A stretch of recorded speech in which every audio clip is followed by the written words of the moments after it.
Hey everyone, hope you're doing great. Welcome back to my channel.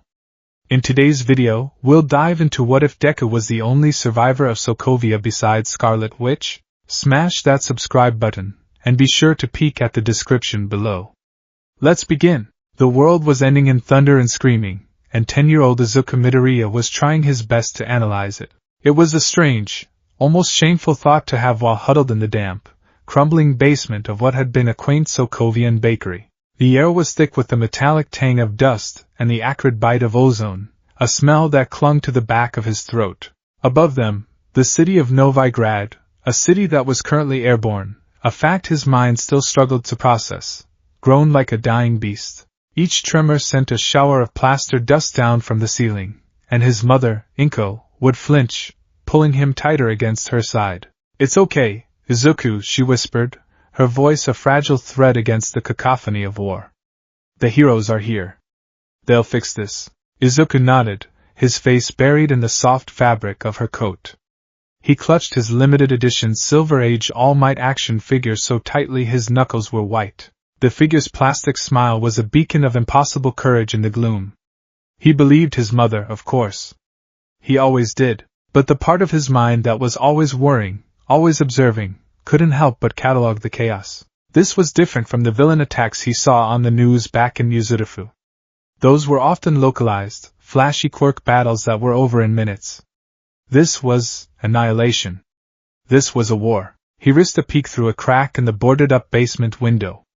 He could see flashes of color against the gray, smoky sky.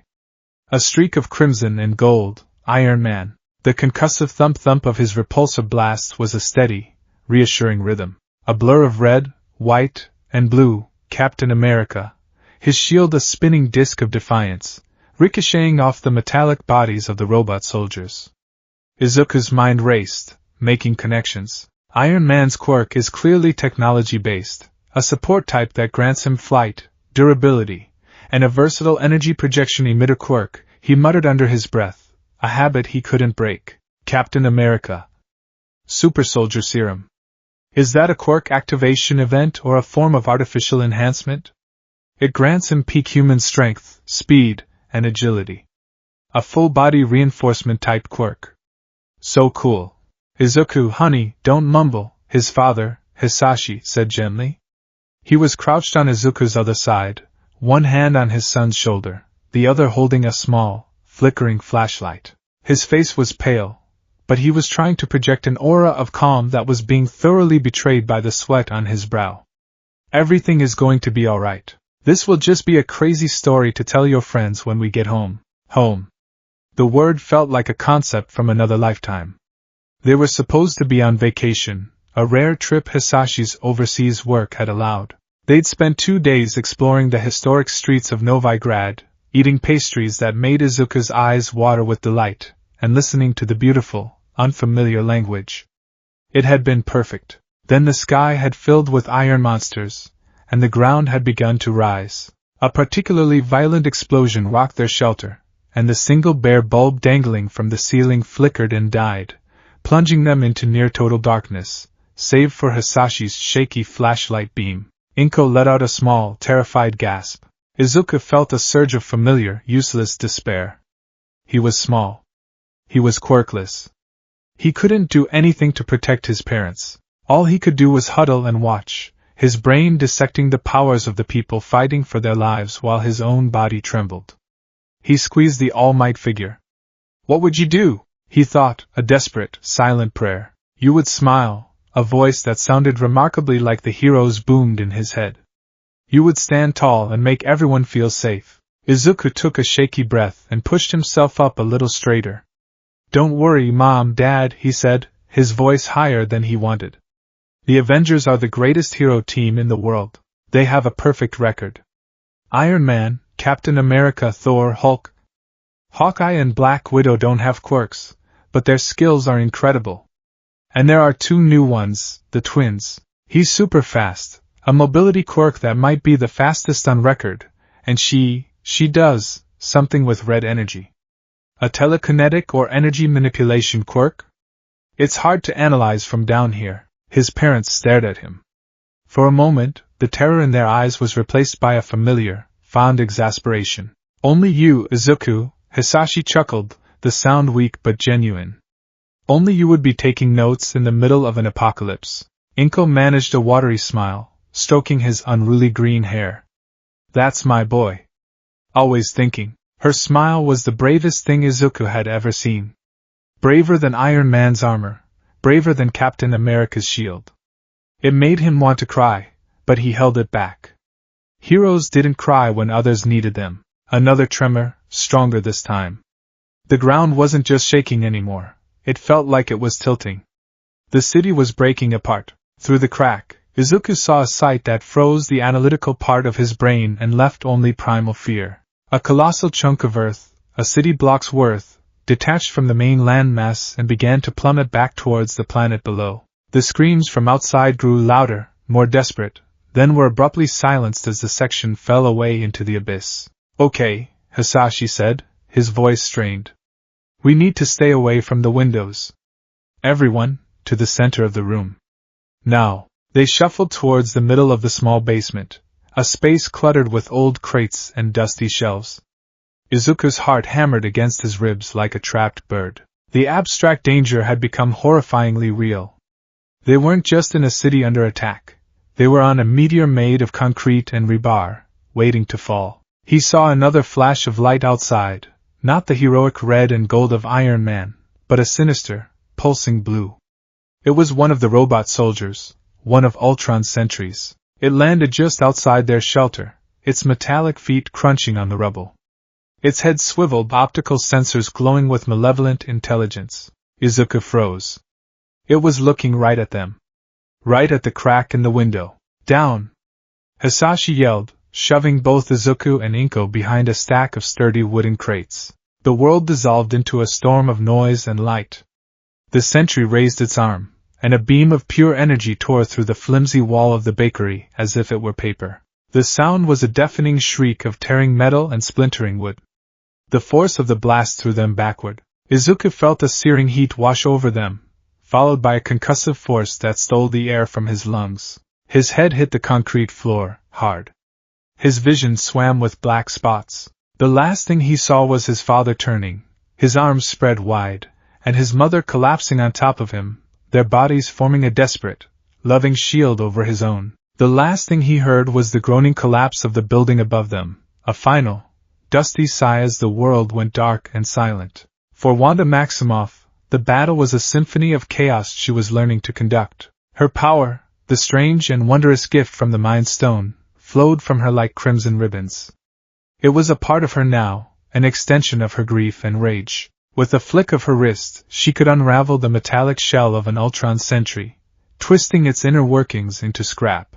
With a focused thought, she could create a shield of scarlet energy, deflecting plasma bolts that would have vaporized anyone else. Beside her, a silver and blue blur, was Pietro. You're getting slow, little sister, he quipped, appearing beside her for a fraction of a second before zipping away, leaving 3 dismantled sentries clattering to the ground in his wake. I am being methodical, she shot back, her thought reaching him across the battlefield. You are just running in circles. He laughed, the sound a brief, joyful spark in her mind. It's a very effective circle. They were a perfect unit, 2 halves of a whole. He was the spear, the lightning strike. She was the fortress, the crushing wave. For the first time since the bomb had destroyed their childhood, they weren't just victims. They were fighting back. They were hurting the people, the man, who had hurt them. Tony Stark. The Avengers. It was a righteous, clarifying fire. But the fire was becoming complicated. She had seen inside Stark's mind. She had felt his profound fear, a fear of failure so deep it had birthed this metal monster, Ultron. And then there was the captain. She had tried to touch his mind and had found not darkness, but a deep, aching loneliness and a will of unbendable iron. And Hawkeye, the archer. He had cornered her, spoken to her not as a weapon, but as a person. As a kid. He had offered her a choice. You step out that door, you are an Avenger. The thought was a confusing tremor beneath her rage. An Avenger? One of them? The people she had sworn to destroy? Pietro had felt her hesitation. Wanda, stay focused. We finish this. For our parents. I know, she had replied, but the seed of doubt was planted. Ultron's plan was not justice. It was extinction. He wasn't punishing Tony Stark. He was punishing the world. She and Pietro had wanted revenge, not genocide. Now, they fought alongside the heroes they had hated. It was a dizzying, terrifying, exhilarating shift. They were defending the very people they had initially helped in danger. They were saving Sokovia. Wanda hurled a wave of energy, tearing a trio of sentries from the sky. She glanced across the floating city square to where Captain America was directing civilian evacuation onto the SHIELD lifeboats. People were screaming, running, families clinging to each other. It was a scene ripped from her own worst memories. Her focus wavered. The image of the Stark Industries mortar shell, the 3 days she and Pietro had spent waiting for it to detonate, flashed behind her eyes. The dust, the fear, the smell of their parents' blood. A plasma bolt she hadn't seen slammed into the ground near her. The explosion threw her off her feet. Her head smacked against the stone lip of a fountain. Her ears rang, her vision blurred. Wanda! Pietro was there in an instant, a silver streak of concern. He helped her up, his hands steady on her arms. Are you all right? I'm fine, she lied, shaking her head to clear it. Just distracted. Don't be, he said, his voice serious. We're almost there. We help get these people out, we stop the machine, and we go home. Home. The word was a hollow echo. Their apartment was a crater. Their home was gone. All they had was each other. She looked at him, at his silver hair ruffled by the wind, his impossibly blue eyes burning with fierce loyalty. He was her twin, her other half. The only thing in the universe that mattered. Together, she said, a promise? Always, he replied with a grin, and then he was gone again, a whisper of displaced air. The final push began. Thor and the Vision were battling Ultron himself near the core, while the others focused on clearing the city and thinning the Iron Horde. Wanda saw Hawkeye guiding a small boy towards the last lifeboat. The boy was frozen in fear, looking up at the sky. She saw it too. The Quinjet, piloted by Ultron, its cannons spinning to life. It was aiming for Hawkeye and the child. There was no time. They were too far. No one could get there. No one but Pietro. She felt his decision in her soul, a sharp, sudden intake of breath across their psychic link. It was a feeling of pure, selfless resolve. Pietro, no! But he was already moving. He was a silver bullet, crossing the square in less than a heartbeat.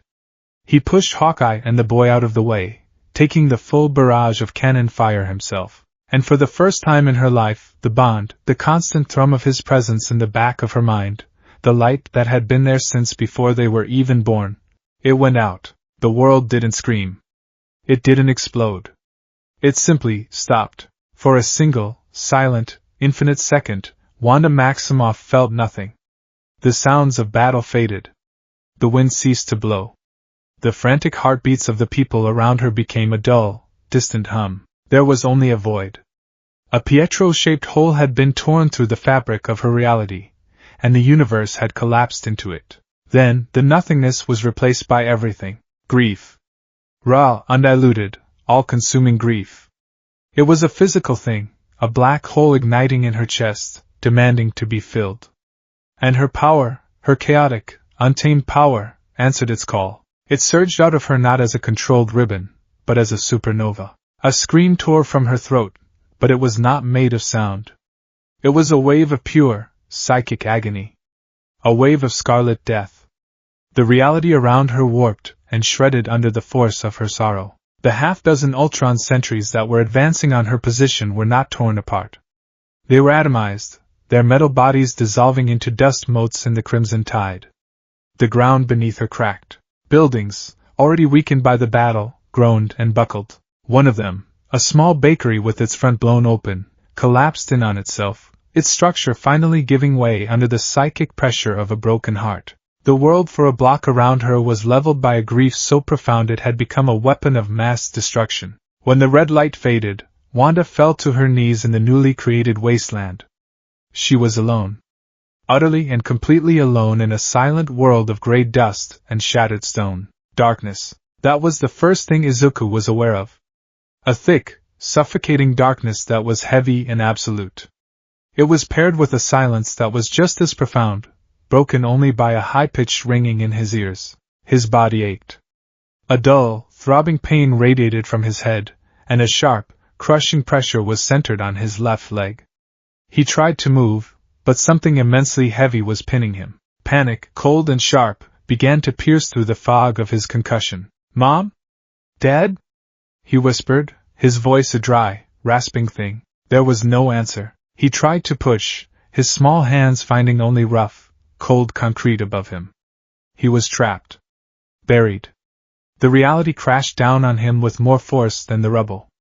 The blast. His parents shielding him. The building collapsing. "Mom!" he cried out, his voice cracking. "Dad, wake up! Please!" The silence that answered him was the most terrifying sound he had ever heard. It was a silence full of meaning, a silence that screamed a truth his 10-year-old mind refused to accept. He struggled harder, terror giving him a burst of adrenaline. He squirmed and pushed, his shoulder scraping against broken rebar. He managed to shift a smaller piece of debris, creating a tiny opening. A sliver of gray, dusty light filtered in, illuminating the tiny space he was trapped in. And he saw them. They were right where he'd last seen them, curled over the space where he lay. They hadn't moved. Their bodies were still, unnaturally so. Dust covered them like a funeral shroud. His mother's dark hair was matted with it. His father's outstretched hand was only inches from his face, fingers slightly curled, as if reaching for him one last time. They were not sleeping. The truth hit him then, not as a thought, but as a physical blow. A guttural sob was ripped from his chest, a sound of pure animal agony. It was a sound no child should ever have to make. "No, no, no, no," he chanted, the words meaningless, a desperate ward against the reality that had already come to pass. He was alone. His parents were gone. He was trapped in the dark with their bodies buried under their home for the holiday, on a chunk of rock floating in the sky. The analytical part of his brain, his constant companion, was gone. It had been shattered, replaced by a storm of grief and fear. There were no quirks, no heroes, no analysis. There was only the cold, the dark, and the crushing weight of what he had lost. He didn't know how long he lay there, weeping. Time had lost all meaning. His world had shrunk to this dusty tomb. His throat was raw, his eyes burned, but the tears wouldn't stop. He clutched his all-might figure, his only connection to the world before. He noticed a crack running down its arm. It was broken. Just like him. Just like everything. His sobs eventually subsided into ragged, hitching breaths. A strange sort of calm, the kind born from total emotional exhaustion, settled over him. His mind, seeking an anchor in the storm, latched onto the only thing it had left, hope. A foolish, childish hope. A hero would come. All Might would come. Or Captain America. Or Iron Man someone. They always came. That's what heroes did. They saved people. They were probably looking for survivors right now. All he had to do was wait. "Help," he whispered, the sound swallowed by the rubble. "Please, someone. I'm here." He kept muttering it, a mantra against the encroaching despair. He thought about everything a hero was supposed to be. They were strong. They were brave. They never gave up. He had to be like them. He had to hold on. But the darkness was so deep. And the silence was so loud. And he was so very small. His energy faded. The adrenaline was gone, leaving only pain and exhaustion. His eyelids felt heavy. Maybe he could just rest for a little while. A hero would find him. They would wake him up, and this would all have been a terrible nightmare. He would wake up, and his mom would be there to hug him, and his dad would ruffle his hair and tell him it was all right. Yes. That's what would happen. He just needed to sleep. His consciousness began to drift, pulled down into the welcoming abyss of oblivion. The small, stubborn spark of his life began to dim. Wanda walked through the ruins of her own making. The world was shades of gray, a monochrome landscape of ash and sorrow. She felt like a ghost, untethered from reality. Pietro was gone. The thought was a constant, repeating drumbeat in the silent chambers of her heart. Gone. Gone. Gone. What was she supposed to do now? Where was she supposed to go? There was nothing left. No family. No home. No purpose. Her revenge had turned to ash in her mouth. Her brief stint as a hero had ended in the ultimate failure. She stumbled over a piece of twisted metal, barely catching herself. She looked down. It was the arm of an Ultron sentry, its blue optical light now dark and lifeless. She had done this. Her grief had done this. This power inside her was not a gift. It was a curse, forged in pain and fueled by loss. She kept walking, aimless, drawn forward by an impulse she didn't understand. She should be finding the other Avengers. She should be helping. But the fight was over for her. The world could burn for all she cared. It had already taken everything from her. Then she felt it. It was not a sound or a sight. It was a feeling, a faint disturbance in the suffocating blanket of death and silence that covered this part of the city. Amidst the fading echoes of lives extinguished, there was one tiny, stubborn flicker. It was small, so small she almost missed it. It felt green. Not the color green, but the feeling of it. The feeling of a new sprout pushing its way through cracked concrete. It was a life force, weak and sputtering, but refusing to go out. Curiosity, the first emotion other than grief she had felt since Pietro died, stirred within her. She followed the feeling, her bare feet crunching over rubble. It led her to a mountain of collapsed debris that had once been a building. The flicker was coming from somewhere deep inside. A survivor. Part of her wanted to turn away. What could she offer a survivor? She was a monster, a harbinger of death. Her very presence had probably caused this. But the little green spark tugged at her, a silent plea in the psychic ether. It was a flicker of life in her personal graveyard, and she could not ignore it. She raised her hands. Red energy, darker and more chaotic than before, swirled around her fingertips. It was harder to control now, tainted by the raw agony of her loss. It lashed out like a living thing, hungry and wild.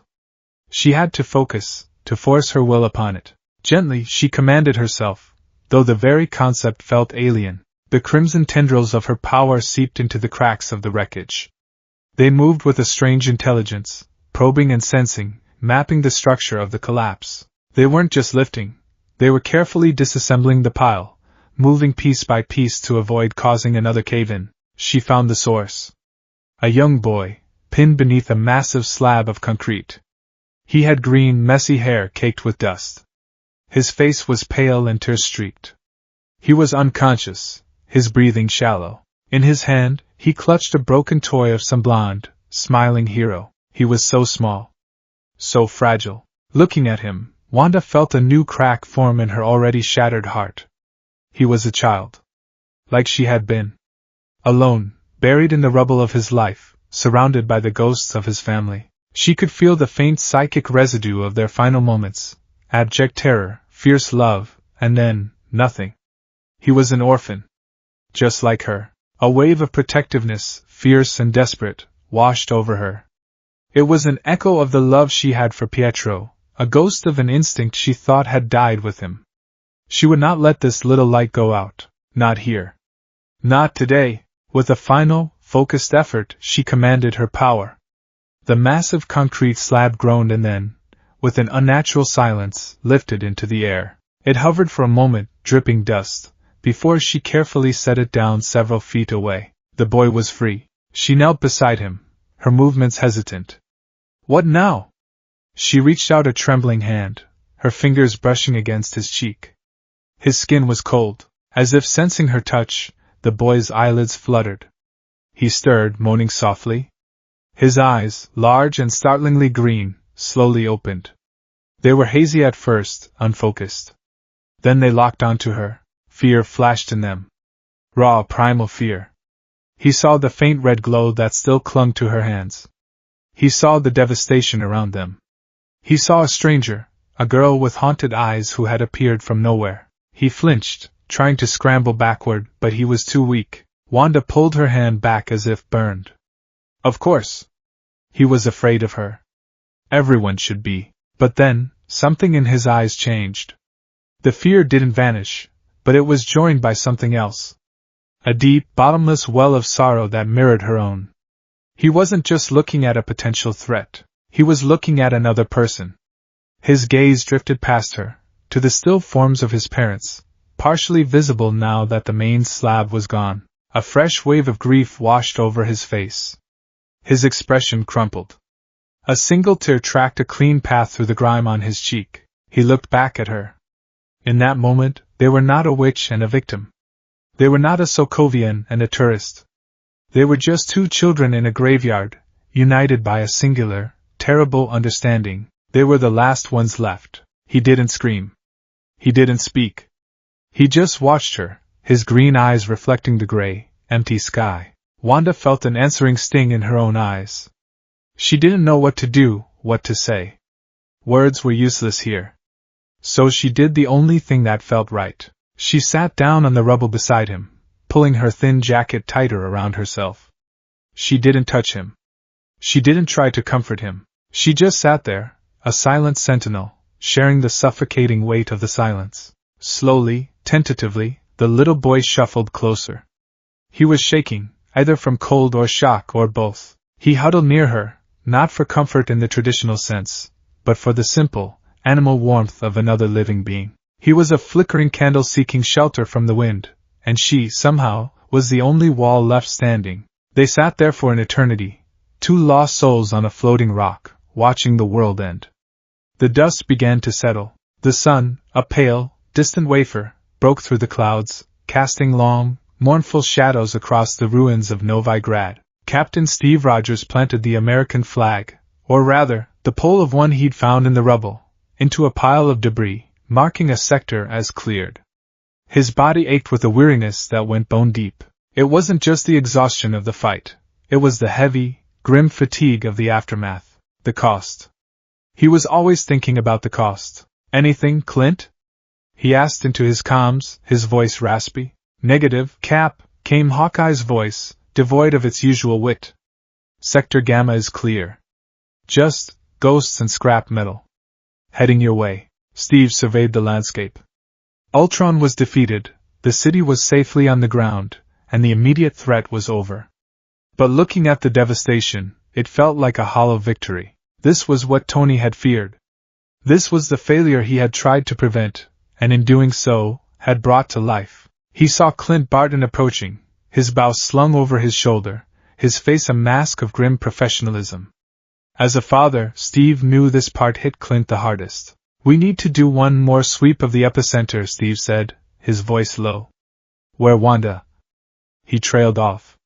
No one had been able to get a clear fix on her since her energy signature had flared and then vanished. They knew Pietro was gone. The whole team felt the loss, but for her, Steve couldn't imagine it. She leveled half a click in every direction, Clint said, his eyes scanning the horizon. If she's in there, she might not want to be found. We're not leaving her behind, Steve stated, his tone leaving no room for argument. They walked in silence, their boots crunching on shattered pavement and twisted rebar. The destruction here was different. It wasn't the clean, explosive damage of Stark's repulsors or the brute force wreckage of the Hulk. This was finer. More absolute. Things looked like they had been unmade, their atoms scattered by a force of pure will. My God, Clint breathed, stopping short. Steve followed his gaze. There, in the center of a crater of flattened rubble, were two figures. It was Wanda. She was sitting on a pile of broken concrete, her back to them. Her shoulders were slumped, and even from this distance, Steve could feel the aura of profound grief radiating from her. But she wasn't alone. Huddled against her side, so small he was almost lost in her shadow, was a little boy with a shock of dark green hair. He had one arm wrapped around her, his head resting against her shoulder. Wanda, in turn, had an arm around him, her hand resting protectively on his head. They were motionless, like a statue carved from sorrow. A powerful, volatile girl who could tear apart reality with her mind, and a small, seemingly ordinary child. And she was protecting him. Or maybe, they were protecting each other. Steve and Clint approached slowly, carefully, not wanting to startle them. As they got closer, they could hear a faint, ragged sound. It was the boy. He was crying, but not loud, wailing sobs. They were quiet, exhausted, hopeless tears that dripped from his face onto the dusty fabric of Wanda's jacket. Wanda didn't seem to notice their approach. Her gaze was fixed on something in front of her, something Steve couldn't see. He saw her hand stroking the boy's hair in a slow, rhythmic, comforting motion. "Wanda?" Steve said softly. Her head snapped up. Her eyes, red-rimmed and hollow, fixed on them. Fear, anger, and suspicion warred in her gaze. A faint, dangerous scarlet glow began to emanate from her hands. The boy flinched, burying his face deeper into her side. "Easy, kid," Clint said, holding up his hands in a placating gesture. "We're not here to fight. We're here to help." Wanda's eyes darted from Clint to Steve, then back down to the boy beside her. Her expression softened almost imperceptibly. The red glow faded. Steve took another slow step forward. "Are you both okay?" It was a stupid question. Of course they weren't okay. The world had ended for both of them today. Wanda didn't answer.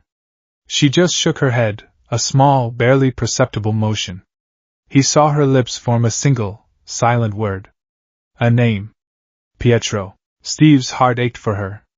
He knelt down, getting on their level.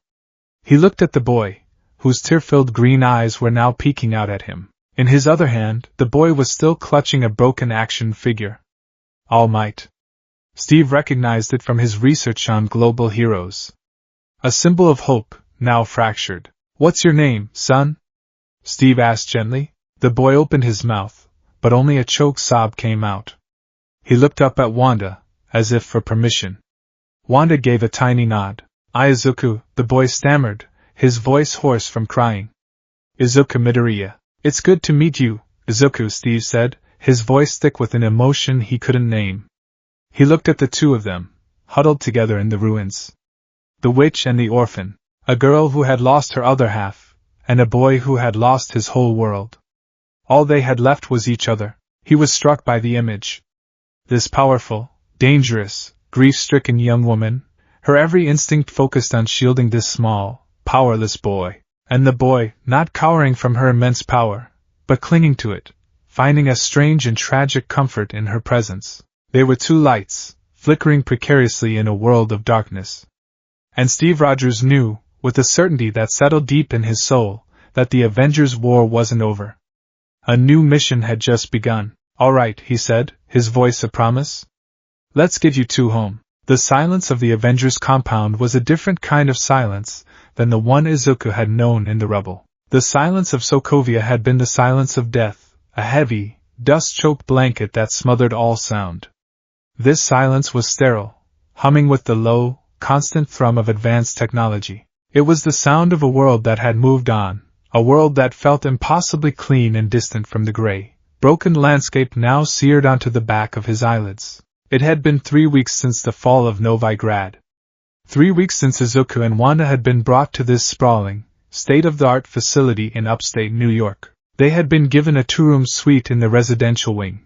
The adults had decided, after one disastrous attempt at separation, that putting them in adjacent rooms was the only way to prevent a screaming match from the boy and a dangerous, reality-warping panic attack from the girl. Now, a connecting door between their rooms remained permanently open. It wasn't a suite. It was a cage for two. Or a lifeboat. Izuku wasn't sure which. Most of the time, they existed in that shared space, a silent, 2-person island in a sea of superheroes. Wanda would sit on the large window seat, staring out at the manicured green lawns with eyes that saw only ghosts. Izuku would be on the floor, a few feet away, disassembling and reassembling a high-tech puzzle cube one of the doctors had given him, his movements small and precise. They rarely spoke. They didn't need to. Their grief was a language they both understood perfectly, a shared atmosphere they breathed. They were inseparable. When one moved, the other followed. If a well-meaning Avenger tried to speak to one of them alone, the other would appear at their side, a silent, unified front. The staff learned quickly. The Sokovian survivors were a package deal. To address one was to address them both. The nights were the worst. For Izuku, sleep was not an escape but a return. He would be back in the basement, the air thick with the smell of his mother's perfume and the damp earth. He would hear the thunder of the battle above, feel the rumble of the rising city. He would live, again and again, The moment the world dissolved into a shriek of blue energy, he'd feel the impossible weight, the sudden darkness. He'd call out for his parents, and the silence that answered would be so absolute, so profound, that it would physically hurt him, a pressure building in his chest until he couldn't breathe.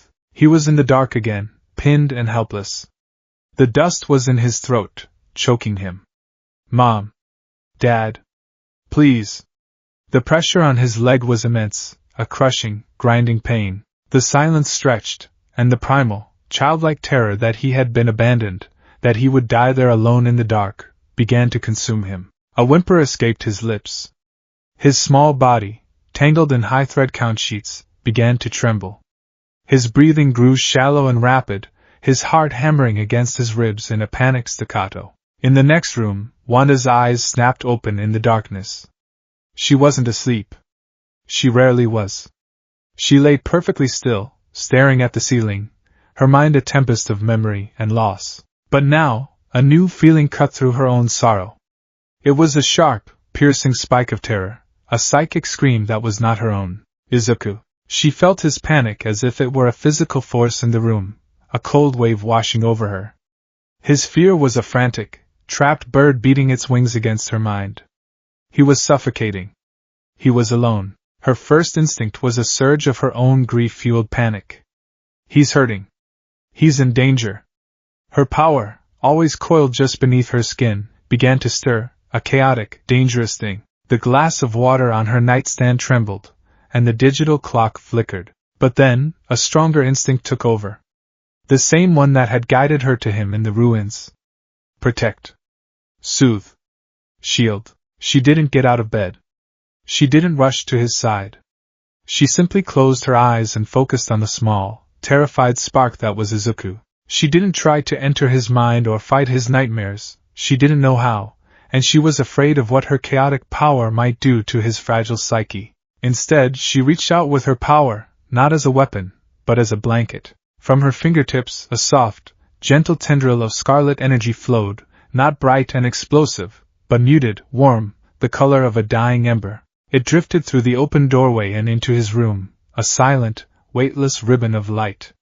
It didn't touch him. It simply coiled in the air above his bed, filling the dark corners of the room with a soft, steady, crimson glow. It was a night light against the abyss. In his nightmare, Izuku was still trapped. The darkness was absolute. But then, a flicker. A faint red light, seeping through the cracks in the rubble. It wasn't the harsh, terrifying light of an explosion. It was warm. It pushed back the suffocating blackness, revealing the edges of his prison, making it feel less infinite. The light held no malice. It felt gentle. It felt like a hand on his shoulder in the dark. It felt like Wanda. His panicked breathing began to slow. The crushing weight in his chest eased. The nightmare didn't vanish, but its sharp edges softened. The terror receded, replaced by a dull, familiar ache of sadness. He was still alone, but he wasn't. Not completely. The red light was there, a silent promise. He turned over, his body curling into a fetal position, and his breathing finally deepened into the steady rhythm of true sleep. In her room, Wanda felt the sharp edges of his fear recede. The frantic bird in her mind calmed, its wings settling. She let out a breath she didn't realize she had been holding. The red light in his room remained, a soft, constant vigil that would last until dawn. She had become his dream catcher, her own power the net that caught the worst of his terrors. And in protecting him, she found a flicker of purpose in her own endless night. He was her anchor to the present, the one thing that kept her from being completely consumed by the past. The Avengers, for all their power and experience, were utterly at a loss. They could fight gods and alien armies, dismantle global terrorist organizations, and stop sentient robots from dropping cities from the sky. But they had no idea how to handle two traumatized children who refused to speak. Tony Stark was the first to try his usual method, overwhelming generosity born of profound guilt. He strode into their suite one afternoon, all forced cheerfulness and expensive technology. "All right, kids, Tony's here. And I come bearing gifts." He was followed by a floating cart laden with boxes. "I've got the latest Stark pads, preloaded with every game and movie known to man. We've got programmable robotics kits, a zero-G model rocket set, and FRIDY, what's this one? A Japanese import, boss, the AI's pleasant voice echoed from the ceiling speakers. A limited edition, fully articulated symbol of peace hero collectible. Tony beamed, picking up the box. It contained a pristine All Might figure, far more detailed and impressive than the broken one Izuku now kept hidden in his drawer. See? I heard you were a fan, kid. We can even get the real guy on a video call if you want. I know people. He set the box down in front of Izuku, who was sitting on the floor. Izuku stared at the perfect, smiling face of his hero, then slowly looked at his own hands. He didn't reach for it. He didn't say a word. The figure represented a world of bright colors, of clear good and evil, of heroes who always won without a scratch. It was a world he no longer believed in. Wanda, from her perch on the window seat, watched Tony with cold, empty eyes. He turned his attention to her, his smile faltering slightly. And for you, Red, he said, his voice a little less boisterous. Well, Vision tells me you like television. So, I had a custom entertainment system installed. Any show, any era, from anywhere in the world, on demand. I even dug up some old Sokovian sitcoms, if you're feeling nostalgic. The word nostalgic hung in the air like a poison. Wanda's expression, already blank, seemed to shudder completely. She turned her head and stared back out the window, making it clear the conversation was over. Tony's face fell. He stood there for a long moment, surrounded by his expensive, useless gifts, the silence of the room a damning verdict on his efforts. He was a futurist, a genius, an avenger, but in this room, he was just a man who had built the weapons that killed Wanda's parents, and the monster that had orphaned Izuku. The guilt was a physical weight on his shoulders. Right, he muttered, more to himself than to them. Well, just let me know if you need anything. He backed out of the room, leaving the cart of untouched gifts behind. The moment the door hissed shut, Izuku reached out, picked up the box with the All Might figure, and slid it under his bed, out of sight. Clint Barton's approach was the polar opposite. He didn't bring gifts. He didn't force conversation. He just appeared. He'd find them in their suite and pull up a chair, sometimes sitting in silence with them for an hour, cleaning his arrows or retaping his bow. He never pushed, never prodded. He just shared their space. One afternoon, he found them in the common room, watching the rain streak down the massive floor-to-ceiling windows.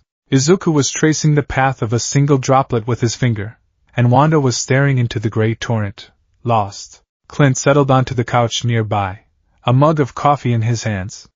For 20 minutes, the only sound was the rain and the quiet sips from his mug. Lila learned to ride her bike without training wheels last week, he said suddenly, his voice soft and conversational. Scraped her knee up pretty good on the first real fall. Cried for 10 minutes straight. Neither Izuku nor Wanda responded, but Izuku's finger paused on the glass. You'd think the world was ending, Clint continued with a small, wry smile. Big, dramatic tears. Sat in the grass, holding her knee, saying she'd never ride again. Hated that bike. Hated the whole world. He took a sip of coffee. Half an hour later, she was back on it, pedaling like a maniac, screaming that she was going to race a rocket ship. Kids are tough. He didn't look at them. He just kept watching the rain. He finished his coffee, stood up, and placed a hand briefly on the back of the couch behind Izuku's head. See you later, kids, he said, and then he was gone. He hadn't offered a solution. He hadn't tried to fix them. He had simply shared a small, mundane piece of a life that was still happening, a world where scraped knees were the biggest tragedy of the day. He offered them a glimpse of normalcy, a reminder that it still existed somewhere. It was more comforting than all of Tony Stark's technology combined. Steve Rogers was their routine. Every morning at 0800, he would knock on their suite door. Not the main door, but the connecting one, a quiet rap of his knuckles. He'd bring them breakfast, usually something simple like toast and fruit, and he'd sit with them while they picked at it. Morning, Izuku. Morning, Wanda, he'd say, his voice a calm, steady baritone. He never asked them how they slept. He knew the answer. Instead, he'd talk about his morning run, or a funny thing Sam Wilson had said, or plans for the day's training schedule for the team. He was a constant, a rock. In a world that had been violently upended, Steve Rogers was predictable. His presence was solid, reassuring. He treated them not as fragile, broken things, but as people who were grieving. He gave their sorrow space to exist, but he also gently reminded them that the world required them to keep living in it. Eat, sleep, wake up, repeat. It was a simple, vital rhythm. One day, he brought a plain, empty notebook and a set of drawing pencils. He didn't make a big deal of it. He just set it on the table in front of Izuku. "I saw you looking at the schematics for my shield yesterday," he said. "Thought you might want to get some of your ideas down on paper." He then turned to Wanda. "And I thought, maybe you might like to draw. Or write. Or just tear the pages out. Whatever feels right." He left the notebook and walked away. For the rest of the day, it sat untouched. But that evening, as Wanda stared out the window at the setting sun, she heard the faint, familiar scratch of a pencil on paper. She looked over. Izuku had the notebook open. He wasn't drawing. He was writing. At the top of the page, in his neat, meticulous handwriting, he had written a title, Hero Analysis for the Future Avengers Edition. A tiny, fragile shoot of the boy he used to be was pushing its way through the concrete of his grief. The notebook became Izuku's anchor. It was a way to process the incomprehensible world he now inhabited. He poured his observations into its pages, his analytical mind finding a desperate purchase in the abilities of the heroes around him. He sketched Iron Man's armor, annotating the placement of thrusters and weapons systems. He drew Captain America's shield, theorizing about the physics of its ricochet. He filled pages with notes on Black Widow's fighting style, Hawkeye's impossible accuracy, and the Hulk's terrifying, limitless strength. It was his way of trying to understand power, perhaps because he felt so utterly powerless. Wanda would often watch him, her silent presence a constant at his side. She would sit next to him, curled up on the couch, and watch his pencil fly across the page. She found the focused, intense look on his face strangely calming. It was a piece of him that Ultron hadn't managed to destroy. One afternoon, a news report flickered onto one of the large screens in the common area. It was a retrospective on the Battle of Sokovia. A somber-faced reporter was standing in front of a memorial, listing the names of the dead. Wanda froze. The sound of the Sokovian names, the images of the ruined city, her home, it was too much. The air around her grew heavy, cold. A stack of magazines on a nearby coffee table began to flutter, their pages flipping in a non-existent wind. The lights in the ceiling flickered ominously. Izuku, engrossed in his notebook, didn't notice at first. But then he felt the drop in temperature. He saw the tremble in the glass of water on the table. He looked up at Wanda. Her face was a mask of agony, her eyes wide and unfocused, staring at the screen. Her hands were clenched into fists at her sides, and a faint, unstable wisp of red energy was coiling around her knuckles. He knew this state. He'd seen it before. It was a prelude to the storm. Her grief was a living thing, and right now, it was threatening to break its chains. The last time it had, a city block had been leveled. Steve and Tony were on the other side of the room, and they had noticed it too. They were tensing, preparing to intervene. But Izuku knew they would be clumsy. They would treat it like a threat to be contained, and that would only make it worse. They didn't understand. Izuku acted on pure instinct. He didn't call her name. He didn't touch her. He simply turned back to his notebook, moved a little closer, and began to speak, his voice a low, steady murmur. "I think I've figured out how Mr. Barton does it," he said, keeping his eyes on the page. "The trick shots. It's not just his eyesight that's obvious. His quirk, or whatever it is here, is perfect aim. But that's not enough to calculate for wind shear, drop, and target movements simultaneously in a split second." Wanda didn't react, but the red energy around her fists pulsed. The lights flickered more violently. "It's predictive," Izuku continued, his voice unwavering, forcing a sense of academic calm into the charged atmosphere. "He's not aiming at where the target is. He's aiming at where it's going to be. His brain is like a supercomputer, running millions of tiny calculations in an instant. Look," he said, tapping a diagram he had drawn, "if the target is moving along this vector, and the wind is coming from this direction, he has to lead his shot by a precise margin. But he does it instinctively. It's incredible. Do you think it's subconscious processing or a form of low-level clairvoyance? He was babbling, dissecting a hero's ability with his usual obsessive detail. He was giving her something else to focus on. A complex, meaningless puzzle. He was giving her an anchor. Slowly, painfully it began to work. The frantic fluttering of the magazines slowed. The light steadied. Wanda's gaze, which had been lost in the horrors on the television screen, drifted down to the notebook in Izuku's lap. She saw the intricate drawings, the lines and arrows and equations.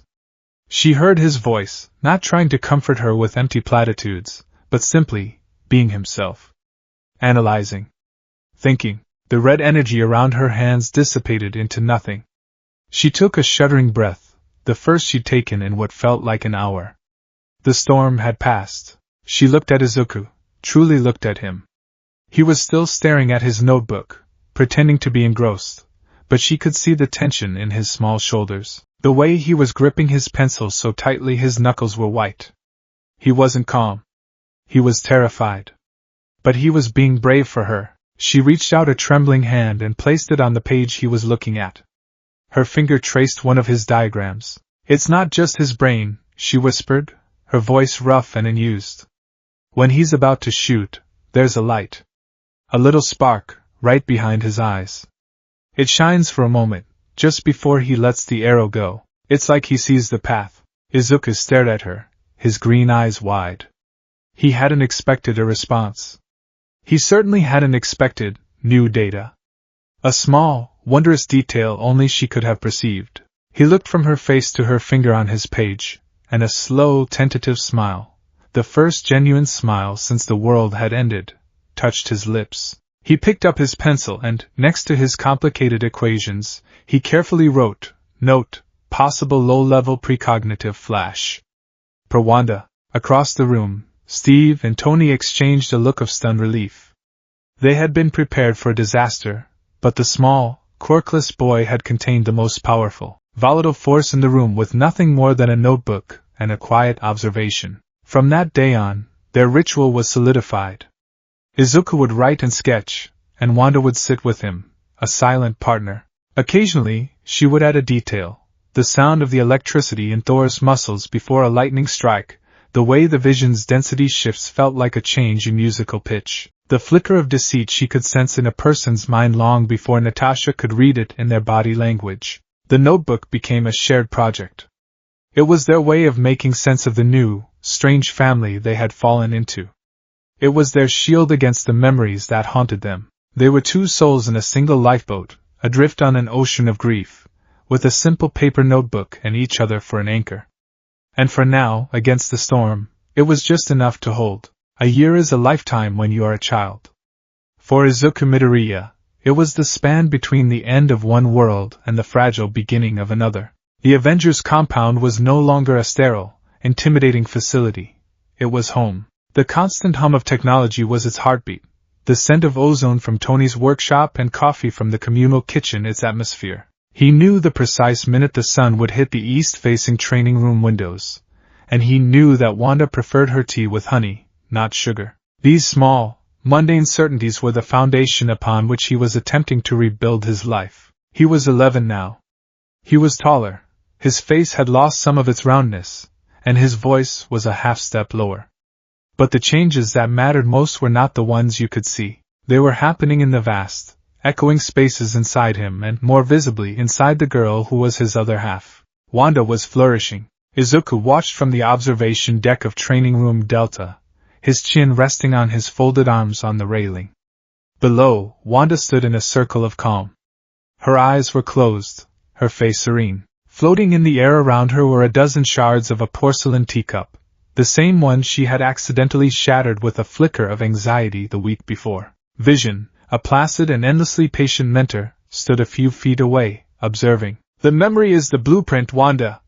Vision's calm, synthesized voice echoed in the cavernous room. "Do not force the pieces. Feel where they belong. Remember the whole." Slowly, gracefully, Wanda extended her hands. Wisps of soft, controlled scarlet energy, No longer the chaotic storm of her grief but the fine, delicate threads of an artist, wrapped around each shard. Two pieces drifted towards each other, their broken edges meeting with an impossible precision. There was no sound, no click of ceramic on ceramic. They simply fused. The seam was invisible. One by one, the pieces joined, a silent, beautiful dance of reconstruction. The handle reattached. The curved body reformed. Within a minute, a perfect, whole teacup floated in the air before her, delicate blue flowers on its white surface completely restored. She opened her eyes, a small, tired smile gracing her lips, and gently lowered it to a nearby table. Izuku felt a familiar, complex emotion swell in his chest. It was a fierce, burning pride that made his throat tight. A year ago, her power had been a scream of pure pain. Now, it was a song. She was learning to control the hurricane inside her, to turn it from a weapon of mass destruction into a tool of creation. He saw the confidence in her posture, the peace that was slowly, painstakingly smoothing the haunted edges of her eyes. She was healing. She was becoming strong. He was so proud of her, and he had never felt more useless. He slipped away from the observation deck before she could look up and see him. He knew she would want to show him, her eyes searching for his approval, the one opinion that mattered more to her than any of the Avengers. He couldn't face her right now. The pride was real, but it was tangled with a bitter, acidic shame. Wanda was growing stronger every day. He was still just Izuku, a quirkless, powerless boy whose only skill was writing in a notebook. He found his way to one of the compound's many gymnasiums. This one was Steve's favorite. It was less about high-tech machinery and more about fundamentals. Punching bags that looked like they had been through a war, climbing ropes that reached to the ceiling 30 feet up, and racks of weights that Izuku couldn't even budge. The room smelled of sweat, disinfectant, and determination. It smelled like Captain America. This was where Izuku came to wage war against his own inadequacy. He started with the push-ups, his form copied from the grainy, black and white footage he'd seen of Steve's training back in the 1940s. His thin arms shook with the effort, sweat dripping from his nose onto the rubberized mat. He counted in his head, his voice a strained whisper. 27, 28.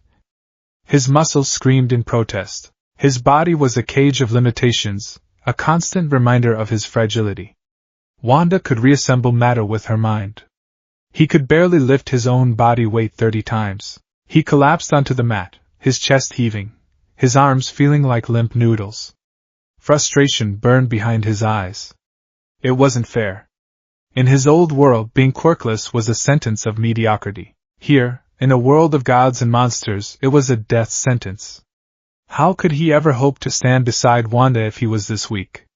How could he protect her? That was the fear that drove him, the cold, gnawing terror that lived in the pit of his stomach. He remembered the feeling of being pinned in the rubble, helpless, listening to the silence where his parents' voices should have been. He remembered Wanda finding him, her own eyes reflecting a loss as profound as his. He had sworn a silent, desperate oath that day. He would never be helpless again. He would never let her be alone. He would be her shield, just as his parents had been his. But what was a shield made of paper against a plasma cannon? He pushed himself up and moved to the heavy bag. It was scarred and taped, bearing the marks of 1,000 super soldier punches. For him, it might as well have been a concrete pillar. He wrapped his hands clumsily. His attempts to copy Natasha's technique were a poor imitation, and began to punch. His fists bounced off the dense material with pathetic, thudding sounds. There was no satisfying thwack, no ripple of displaced force. Each impact sent a jarring vibration up his arms, rattling the bones in his wrists. He ignored the pain, channeling his frustration into the movement. He pictured the Ultron sentry, the one with the glowing blue eyes that had looked right at him before it had destroyed his family. Thud. He pictured the rubble, the suffocating darkness. Thud. He pictured the look on Wanda's face when she thought of Pietro, a shadow of pain so deep he could almost feel it himself. Thud. Thud. Thud. Easy there, son. That bag's a national treasure. Izuku froze, his fist poised for another useless punch. Sam Wilson, the Falcon, was leaning against the doorway, a towel slung around his neck. He had a relaxed, easygoing smile, but his eyes were sharp, observant. He'd clearly been watching for a minute. Just working out, Izuku mumbled, his face flushing with embarrassment. He quickly unwrapped his hands, hiding his red, scraped knuckles. Sam walked over, his gait smooth and athletic. He tapped the heavy bag with a single finger, and it swayed gently on its chain. This thing's packed with a mix of sand and recycled vibranium filings. Hitting it is like punching a brick wall that punches back. You gotta have the right technique, or you'll just break your hands. He took a proper stance, his body balanced, his movements fluid. He threw a quick, relaxed 1-2 combination. The punches made a sharp, snapping sound, and the heavy bag rocked on its chain. It was about efficiency, not brute force. See? It's all in the hips. The power comes from the ground up, Sam explained. He looked at Izuku's tense, coiled posture. You're fighting from your shoulders. All anger, no technique. You trying to get stronger or just trying to hurt yourself? The question was gentle, but it hit Izuku like a physical blow. He didn't have an answer. He just stared at the floor, shame coiling in his gut. Sam sighed, his expression softening. Look, kid. I get it. Living here, it's a lot. You look around and see a guy who can bench press a helicopter and a literal god of thunder. It's easy to feel like you don't measure up. He gestured around the gym. But this stuff? The muscles? That's only part of it. A small part. Cap wasn't a hero because he was strong. He was strong because he was a hero. Big difference. He gave Izuku's shoulder a light, friendly squeeze. You've got more heart than anyone I've ever met, Izuku. Don't ever forget that's where the real strength comes from. Now go put some ice on those knuckles before Romanov sees them and lectures us both for an hour on proper hand care. Sam winked and headed towards the locker rooms, leaving Izuku alone with his thoughts. You've got heart. It was meant to be a compliment, but to Izuku, it felt like a consolation prize. Heart wasn't a superpower. Heart couldn't stop a bullet. Heart couldn't shield Wanda from the nightmares that still haunted her, or from the next monster that would inevitably come crawling out of the woodwork. He needed more. He had to be more. That night, sleep refused to come. Every time he closed his eyes, he saw Wanda's smile in the training room, followed by the image of her face, pale and terrified, when the news report had triggered her trauma. His conversation with Sam replayed in his mind. All anger, no technique. He was flailing, a drowning boy desperate for a shoreline. He slipped out of his room, careful not to wake Wanda. The red light she subconsciously projected into his room was a soft, comforting presence, but tonight it felt like a reminder of the power he lacked. He padded silently through the corridors of the compound, his bare feet cool against the polished concrete floors. The facility was quiet, most of its superhuman occupants asleep. He found himself standing before the door to Combat Simulation Room 3. It was one of the smaller, more advanced training rooms, a blank white space that could project photorealistic holographic environments and opponents. He'd seen the Avengers use it dozens of times. He wasn't supposed to be in here without supervision, but his need to prove something, to himself, more than anyone, was a physical ache. FRIDY. He whispered, "Good evening, Izuku." The AI's voice replied, soft and pleasant from a hidden speaker. "It is 2:17 a.m. You are past your recommended bedtime, I know. Can you run a training simulation for me? Level 1. Just basic combat." There was a pause. "My protocols indicate that minors require supervision for combat simulation programs. I would need to alert Mr. Stark or Captain Rogers." Izuku's shoulders slumped. "Of course. Rules. Please, FRIDY. Just for a little bit. I can't sleep. I need to do something." There was a desperate plea in his voice that he wasn't trying to hide. Another pause, longer this time. He imagined the AI's complex ethical subroutines weighing his request. "Mr. Stark has programmed a discretionary emotional wellness clause into my protocols," FRIDY said, a hint of something that might have been digital warmth in her tone. "I will authorize a 15-minute session. Program, basic self-defense, level 1. Opponent, unarmed assailant, standard human parameters. Activating now." The door slid open with a hiss. Izuku stepped inside, and the door closed behind him, plunging him into a blank, white, grid-lined space. Thank you, Fridy. You are welcome, Izuku. Commencing simulation, the grid lines faded, replaced by the holographic image of a dingy back alley. A figure flickered into existence 10 feet in front of him. A large, burly man with a menacing expression. Objective, incapacitate or evade, Izuku thought, his heart starting to pound. He dropped into the clumsy fighting stance he'd been practicing. The hologram charged. Izuku was woefully out of his depth. He tried to duck a punch, but he was too slow, and the holographic fist passed harmlessly but disconcertingly through his shoulder. He tried to strike back, but his punches were swatted away. He attempted a leg sweep he'd seen Black Widow perform, but he lost his balance and ended up on the floor. The simulation was non-contact, of course. The hologram couldn't actually hurt him. But every time one of its attacks connected, a soft, synthesized voice announced, "Hit detected, hit detected, hit detected, hit detected." The words were a relentless chorus of his failure. End simulation. He panted after only 5 minutes. The alley faded, returning him to the white room. He was sweating, his body aching from the exertion and the awkward falls. He hadn't landed a single effective blow. "One more time," he said, his voice tight.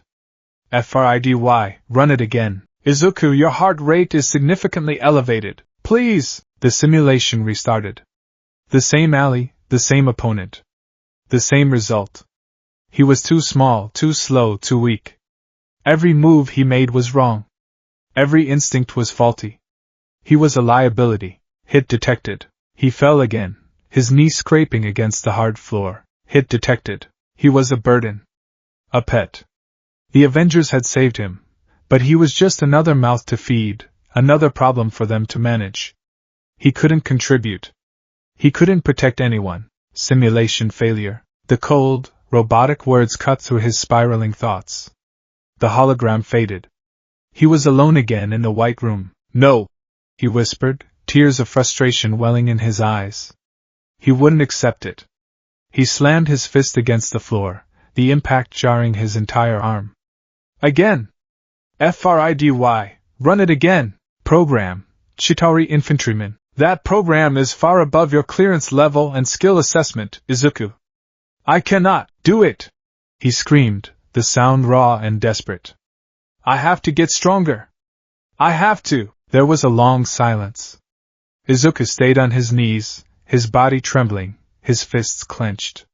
He was trapped in the same loop of helpless rage he felt on the gym mat. "Very well," Fridy finally said, her voice sounding strangely hesitant. "Activating program, Alien Incursion, Level 3. Opponent, Chitauri soldier armed. Safety protocols engaged. Non-contact." The room transformed into the war-torn streets of New York from the 2012 invasion.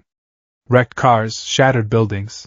An alien Chitauri soldier, all grotesque armor and snarling fury, materialized before him, leveling a plasma rifle. Izuku scrambled to his feet, his eyes wide with a mixture of terror and resolve. This was real. This was what heroes fought. The Chitauri fired. A beam of harmless blue light shot from the rifle.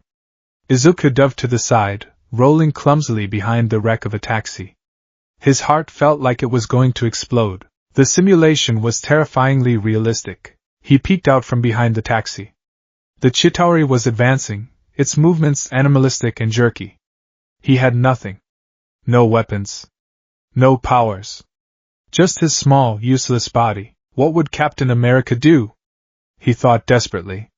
He grabbed a holographic piece of debris, a chunk of concrete, and hurled it at the alien. It passed right through the hologram's head. The Chitauri didn't even flinch. It raised its rifle again. Izuku knew he was supposed to run, to evade, but his feet were frozen. All he could see was the blue light of the Ultron sentry. All he could feel was the crushing weight of the rubble. The memory paralyzed him. The blue light of the plasma blast expanded, washing out his vision. Critical hit detected. Simulation failure. The simulation ended. The New York street vanished. The Chitauri dissolved. Izuku was left on his knees in the stark white room, shaking uncontrollably, and the dam broke. A year of grief, fear, and frustration came pouring out in a torrent of raw, ragged sobs. He cried for his parents, for the life he had lost. He cried for Wanda and the brother she would never see again. He cried for his own weakness, for the crushing, suffocating weight of his own powerlessness. He buried his face in his hands, his small shoulders shaking with the force of his weeping, the sound echoing in the empty, sterile room. He was just a boy, a broken, quirkless boy who couldn't even win a computer game, trying to find a place among legends. He didn't hear the door to the simulation room hiss open. He didn't hear the soft footsteps on the floor. He only realized he wasn't alone when a large, warm hand came to rest gently on his shoulder. He flinched, looking up with wide, tear-filled eyes. Steve Rogers was kneeling in front of him, his expression one of deep, paternal concern. He wasn't wearing his uniform, just a simple t-shirt and sweatpants. His face was etched with worry. "Simulation off," Steve said, his voice low and calm. A small red light on the wall blinked out. He had overridden FRIDY. He turned his full attention back to Izuku. "Son, what's going on?" "It's the middle of the night." Izuku couldn't speak. He just shook his head, fresh tears streaming down his face. He tried to wipe them away, embarrassed to be seen like this, to be so weak in front of his greatest hero. Steve didn't push. He just waited, his hand a steady, grounding presence on Izuku's shoulder. The silence stretched, broken only by Izuku's hitching breaths. Finally, the words came tumbling out, a choked, desperate confession. "I can't do it," he whispered, the words barely audible. I try, but I'm too weak. I can't get stronger." He looked up at Steve, his green eyes swimming with a year of repressed pain. "Wanda, she's getting so strong. She can move things with her mind. She can heal things. She's amazing.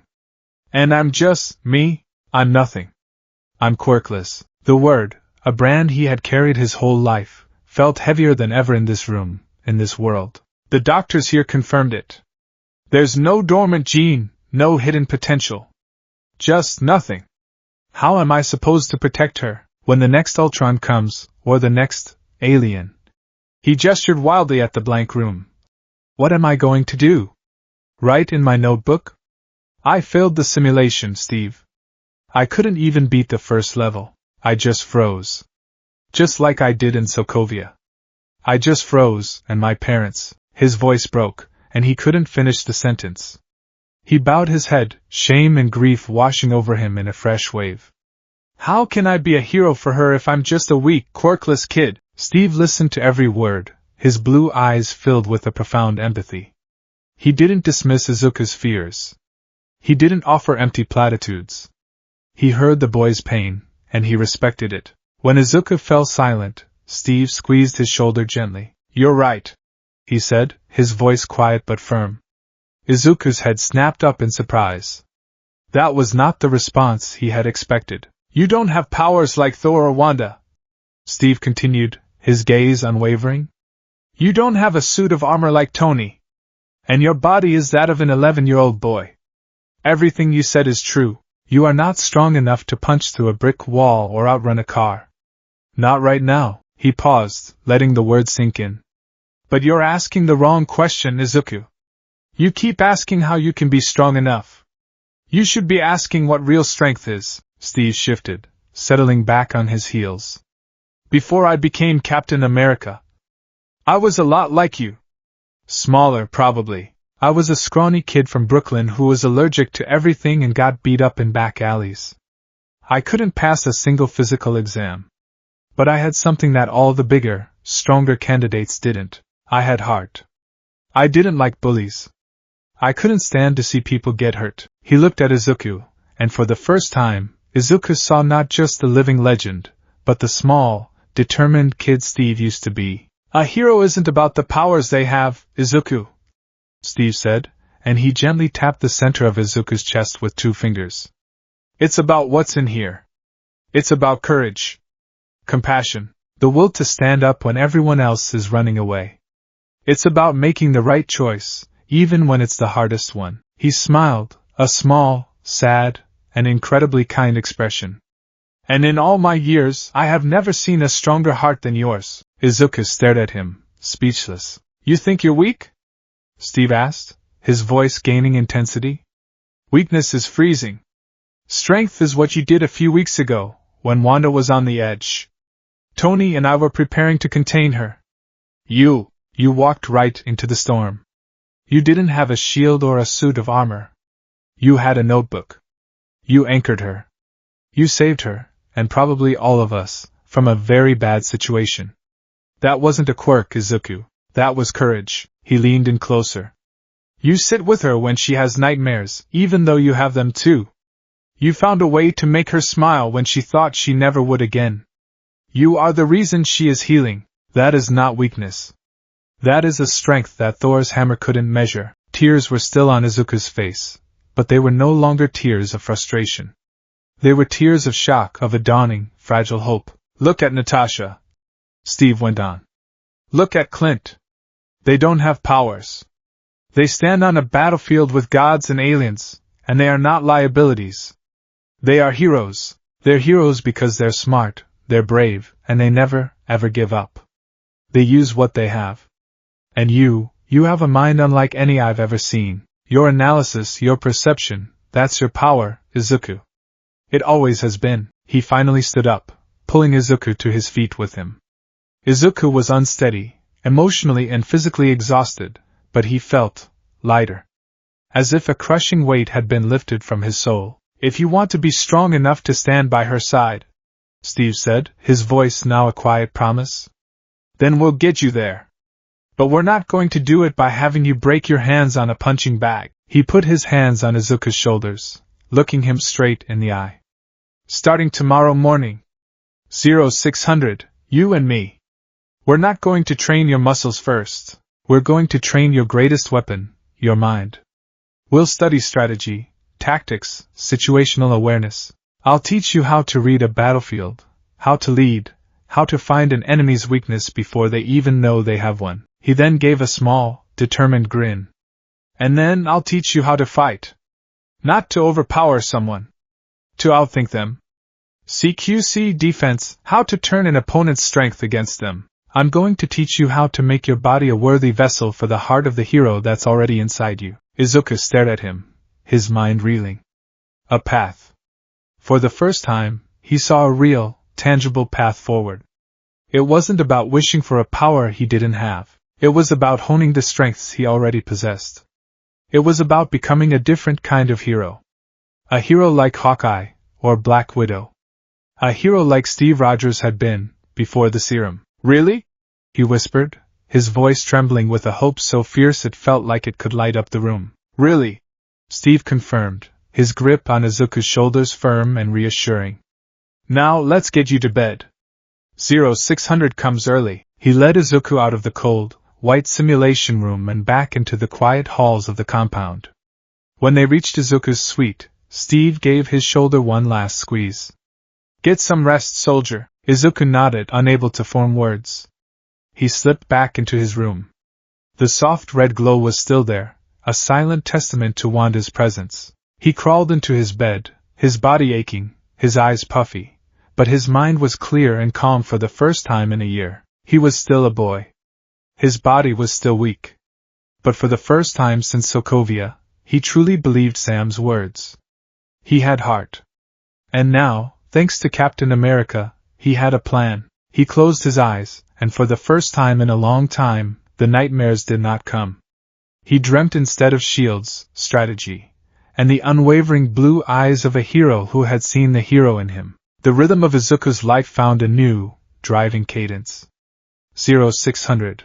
The compound was still dark and quiet, the sky outside a soft, pre-dawn gray. He would meet Steve in the tactical briefing room, the massive holographic table displaying maps and scenarios.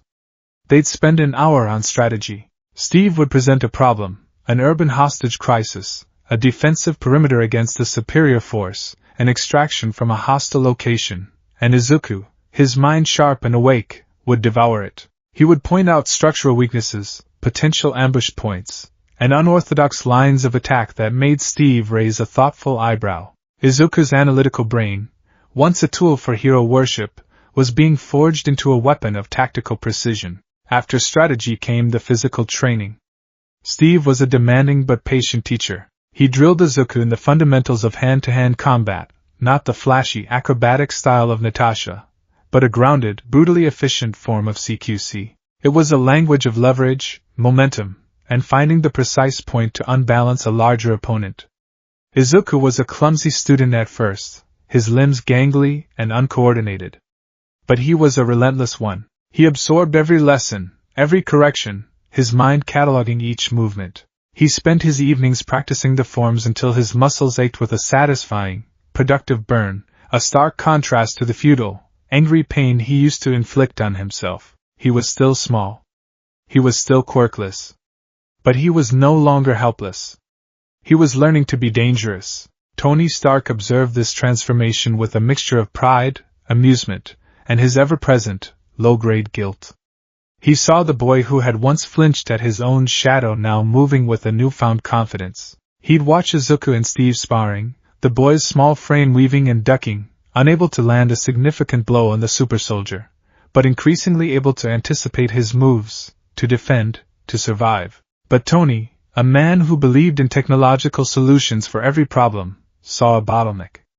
Izuku's mind was a supercomputer, and Steve was giving him the software. But his body, his hardware, was still a standard-issue human child's. He could learn every technique in the world, but he would never be able to punch with the force of a hydraulic press. He would never be able to leap across a rooftop. There was a hard ceiling on his physical potential, and that ceiling was dangerously low in their line of work. The guilt was the real motivator. Tony still saw the haunted look in Izuku's eyes when the boy thought no one was watching. He knew, with a certainty that kept him up at night, that he was the architect of the trauma that defined the two children he'd taken in. Wanda had a power that could level cities. She could protect herself. But Izuku was a walking, talking embodiment of Tony's failure. He was a constant, green-haired reminder of the collateral damage of his hubris. And Tony Stark's guilt always, eventually, manifested as a project. He found Izuku in the common room one afternoon. Wanda was in a deep meditation session with Vision, learning to explore the quieter, more complex pathways of her abilities, leaving Izuku to his own devices. The boy was hunched over his latest notebook, Volume 7, Tony noted with a wry smile, the pages filled with his impossibly detailed sketches and analysis. "What you got there, Junior?" Tony asked, leaning over the back of the couch. He peered at the open page. It wasn't a hero analysis. It was a detailed breakdown of the Iron Legion's armor plating, complete with notes on stress points, potential material fatigue, and a surprisingly insightful suggestion for a reinforced composite layering that could better disperse kinetic energy. "Just an idea," Izuku mumbled, his cheeks turning pink as he tried to close the notebook. Hold on, Tony said, holding up a hand. He plucked the notebook from Izuku's grasp and studied the page more closely. He let out a low whistle. "This is good. No, this is really good. Your understanding of applied physics is way beyond your pay grade, kid." He tapped a specific notation. "Where'd you come up with this concept for a non-Newtonian fluid buffer?" "I saw a documentary about shock-absorbing polymers," Izuku explained, fidgeting. "And I thought if you layered it between the outer shell and the inner frame, it could harden on impact and distribute the force over a wider surface area, reducing the chance of a puncture from high-velocity projectiles." Tony stared at the boy. He wasn't just a fanboy anymore. He was an engineer in the making. A brilliant one, an idea, which had been percolating in the back of Tony's mind for weeks, suddenly crystallized into a full-blown schematic. "Kid, come with me," Tony said, his voice crackling with the manic energy he got when a new project was taking shape. "There's something you need to see." He led a bewildered Izuku down to his personal workshop, a place that was a sacred sanctum of grease, metal, and genius. Rock music was blasting from high-end speakers, holographic displays flickered in the air, and his loyal robotic arms, dummy and you, whirred and beeped as they went about their tasks. In the center of the workshop, on a raised platform, was the project. It wasn't an Iron Man suit. It was smaller, more skeletal, more functional. It consisted of 2 large, heavily armored gauntlets and a pair of matching greaves that extended from knee to ankle, connected by a network of thin, powerful myomer cables that ran up the limbs and connected to a sleek, minimalist harness on the user's back. The metal was a dark, unpainted gunmetal gray, shot through with thin, glowing blue channels. "What is it?" Izuku asked, his eyes wide with awe. "It's your quirk," Tony said with a dramatic flourish. "Or the closest thing my billions can buy you." He gestured to the exoskeleton. "I'm calling it the Power Legion exoskeleton. PLE for short. Catchy, right? Rolls off the tongue." Izuku stepped closer, his analytical gaze taking in every detail. He could see the intricate mechanics, the powerful-looking pistons and servomotors. "It's not a full suit," Tony explained, walking around the platform. "A full suit is a coffin for someone without my level of piloting experience. Too much power, too many systems. This is a force multiplier. It's designed to augment, not replace." He pointed a screwdriver at the gauntlets. "The core of the system is in these kinetic energy absorption and redistribution panels. See the filigree on the knuckles and the palm? They absorb the energy of an impact, say, a punch, or landing from a great height, and store it in a series of rapidly discharging capacitors housed in the forearm." He then pointed to the greaves. "Same principle on the legs. They'll absorb the impact of every step you take, every landing. You can then choose to do one of 2 things with that stored energy." He held up one finger. 1. Channel it into a passive buffer. It'll reinforce the exoskeleton structure, letting you block or withstand attacks that would normally turn you into a fine paste. It'll make you a human shield, basically. He held up a second finger, a wide grin spreading across his face. Or 2, the fun option. You can release it. All at once. All that stored kinetic energy, focused and discharged in a single, targeted burst, from your fist, from the sole of your foot. You want to punch through a brick wall? This is how you punch through a brick wall. Izuku's mind was racing, connecting Tony's explanation with his own knowledge. It wasn't creating power from nothing. It was harvesting and repurposing it. It was elegant. It was brilliant. It was a chance. "How do you control it?" Izuku asked, his voice a reverent whisper. "Neural interface," Tony said, tapping his own temple. "I've adapted a simplified version of my own helmet's HUD. A smaller piece and a sensor that sticks to your temple. You think it responds? It'll be tricky at first. The power output is significant. You'll have to learn to manage the feedback." A chance. It was a real, tangible chance to stand on the same level, to be more than a liability. To have a power of his own.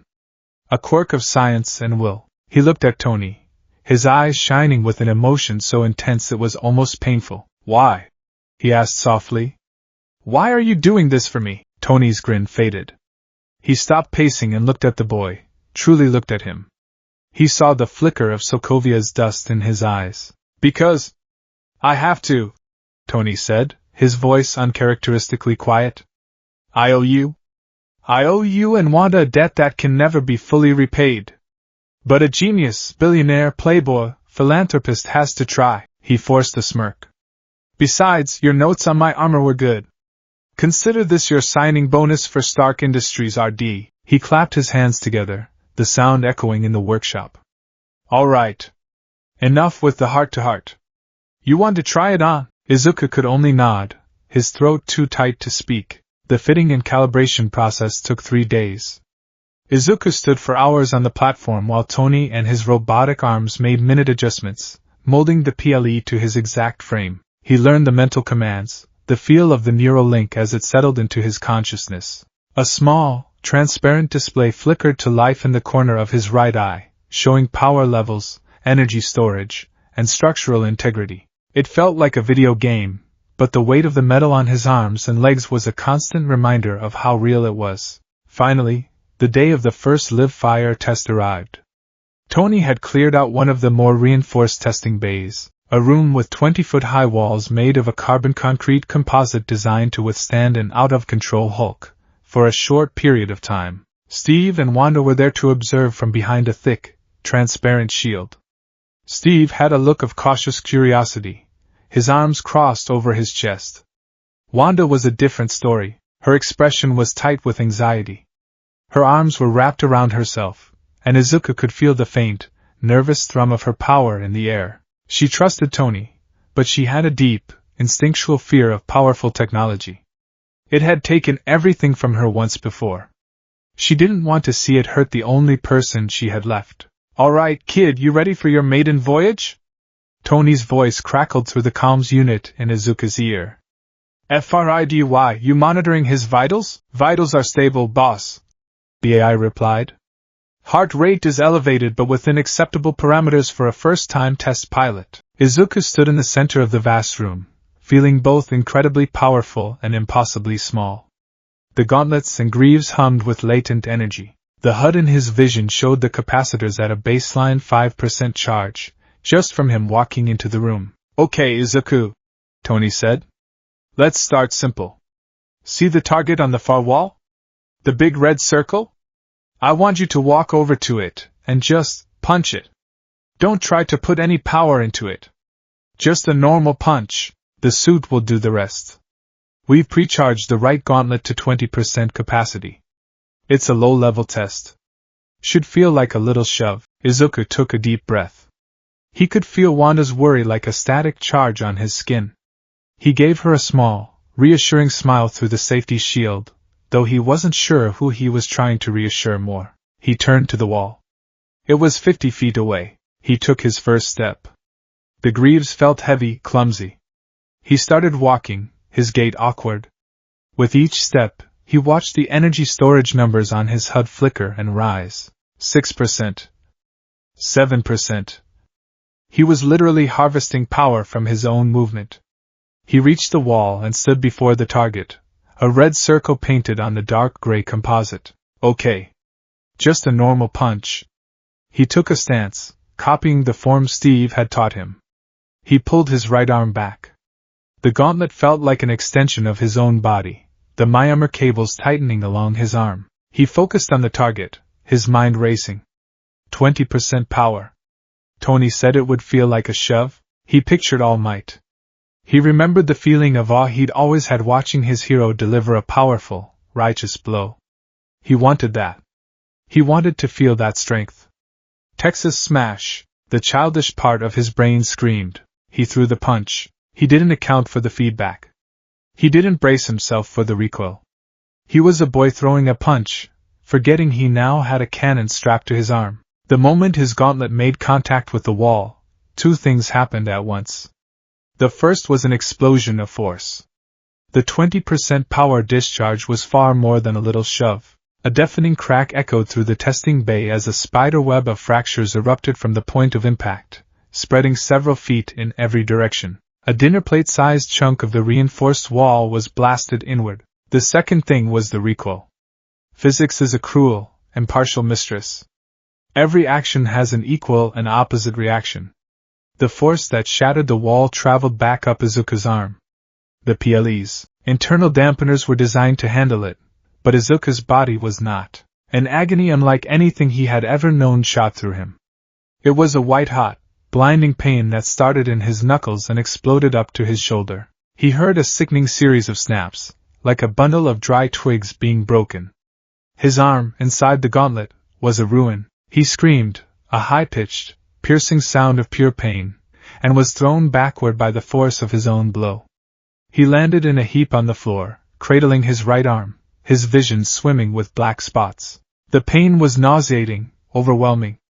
It felt like his arm had been dipped in lava and then shattered with a sledgehammer. "Izuku!" Wanda's shriek was not of sound, but of raw power. Behind the shield, her eyes glowed with terrifying crimson light.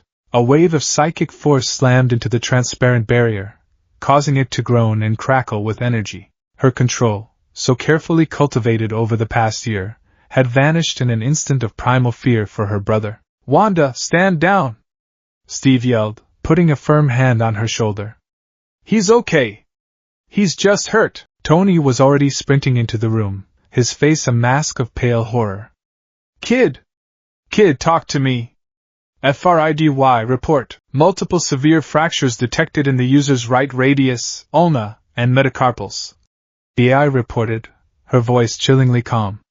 User is in extreme pain but vital signs are stabilizing. Emergency medical team has been dispatched. Tony skidded to his knees beside Izuku. Okay, kid, don't move. We're gonna get this thing off you. He began working on the emergency release clasps on the gauntlet, his hands, usually so steady, trembling slightly. Through a haze of pain, Izuku looked past Tony, to the observation window. He saw Wanda, her face pressed against the glass, tears streaming down her cheeks. The look on her face was one of pure, unadulterated terror.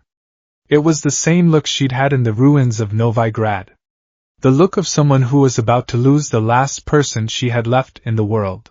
Seeing her fear was somehow worse than the shattering of his own bones. He had done this. He had scared her. In his desperate attempt to become her protector, he had only managed to become another source of her pain. The medical team arrived, a flurry of professional, calm movement. They eased the gauntlet off, revealing his arm. It was a swollen, misshapen mess, already turning a sickening shade of purple. The sight of it made his stomach churn, and the room began to tilt. He was losing consciousness, the pain and the shock dragging him down into darkness. His last coherent thought was a direct, agonizing parallel to the first time he had used one for all in his original life. The same reckless desire for power. The same overwhelming force. The same broken limb. The same feeling of absolute failure. He had been given his quirk. And it had broken him. He woke up in the pristine white of the med bay. His entire right arm was encased in a futuristic-looking cast, a complex lattice of metal and glowing blue gel. A low hum emanated from it, and he could feel a strange tingling sensation from his fingertips to his shoulder. Don't try to move it, a voice said. Wanda was sitting in a chair beside his bed.